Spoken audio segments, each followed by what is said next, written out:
कृष्ण भगवान की जय, राजाज रामचंद्र भगवान की जय।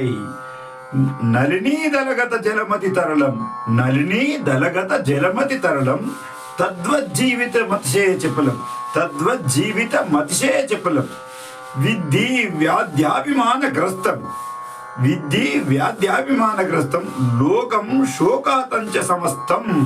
లోకమంతా శోకమయంగా ఉంది.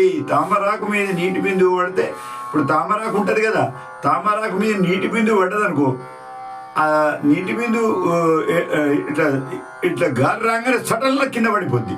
అయితే ఆ విధంగా ఏ నిమిత్తం అయితే ఈ దేహం ఎప్పుడు రాలిపోతే ఎవరికి తెలియదు. ఆ విధంగా ఉందంటాడు శంకరాచార్యుడు. నలినీ తరగత జలమతి తరలం అంటే తామరాకుపై నీటి చుక్క వలె అస్థిరమైనది మన జీవితము, దుఃఖమయము, వ్యాధి అభిమానము, లోకమంతా శోకమయమని గోవింద గోవింద అని పాడరా మూడుడా, గోవింద అని పాడరా. ఈ విధంగా శంకరాచార్యుడు ఏమంటాడంటే, గోవిందుని భజన చేసుకో మూడుడా, ఎన్నడస్తూ ఎన్నడు పోతుందో ఏమనడు. నేనైతే ఇంకా ఈ ఇళ్ళ దగ్గరికి పోనే పోను. పెద్ద మనుషులకంట 60 ఏళ్ళు దాటిన వాళ్ళకు, 50 ఏళ్ళు దాటిన వాళ్ళకి, అయ్యా మనం భజన పోదాం రాండ్రి, మనం కొంచెం భజన చేసేద్దాము అని అంటే వాళ్ళు కూడా ఏమంటారు తెలుసా, సేటు నీకేంది బేఫికర్ అయిపోయింది, బాగా మంచిగా ఉన్నావు, నువ్వు తిరుగుతావు అంటారు. ఏమీ లేదు, నువ్వు ఏం చేస్తావు? తామరాకు మీద నీటి బొట్టు రాలినట్టు రాలిపోతే అప్పుడు ఎవరిని అడుగుతావు? ఏం తీరలేదని ఎవరికి చెప్తావు? అయ్యా నాకు ఎముడొచ్చి పట్టుకపోతే నాకు తీరలేదయ్యా ఇప్పుడేందుకు పట్టుకుపోతున్నావు అని అనరాదు కదా.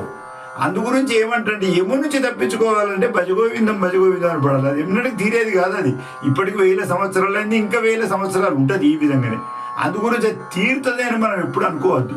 అందు గురించి నేను చాలా మందితో అంటుంటా, ఎక్కువ 4-5 ఏళ్ళు బతుకుతావు కాబట్టి అందు గురించి అందుకే రోజు భజనకు పోతున్నా అని అంటే, లేదు లేదు నీకు బేఫికర్ అయిపోయింది నువ్వు పోతున్నావు అంటారు.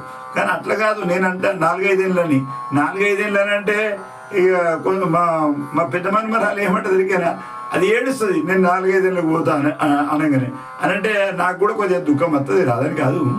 అయితే బాధ అనిపిస్తుంది. కానీ ఆ మనసులో ఉన్న మాట చెప్పాలనుకుంటున్నాయి. అలా ఏమనంటే నేను 72-73 పోతా అనుకుంటున్నా. దేవుడు అది ఎంతవరకు నా మాట సత్యమైతే సత్యం కాదు భగవంతుడికి ఎరిక. కానీ నాకు అనిపిస్తుంది ఏంటి అని అంటే, మనము ఒకరోజు పోయేటోళ్ళకి పక్క పుట్టిందంటే పోతున్నాడు. అందు గురించి భజన చేయాలి, అందరు చేయాలి. కానీ పిల్లగాళ్ళకి అట్లా కాదు. పిల్లగాళ్ళ గురించి కొద్దిగా వేరే వాళ్ళకు ఏదో పొద్దున సాయంత్రం ఇంత హనుమాన్ చాలీసా చదువుకొని గుడికి పోయి జ్ఞానేశ్వరమాల చెప్పులు ఆ విధంగా చేసుకొని మనము మాత్రం ఎక్కువ శాతం భజనలో కూడా ఈ దీంట్లో ఎవరికి ఉపయోగపడకపోతే ఏం లాభం? ఈ భూమి మీదకి వచ్చేసేసి బస్సు ఎక్కడి చేయబట్టే వాళ్ళు లేడు. అందు గురించి మనం భజన చేయాలి. పరోపకారం మీద గోపా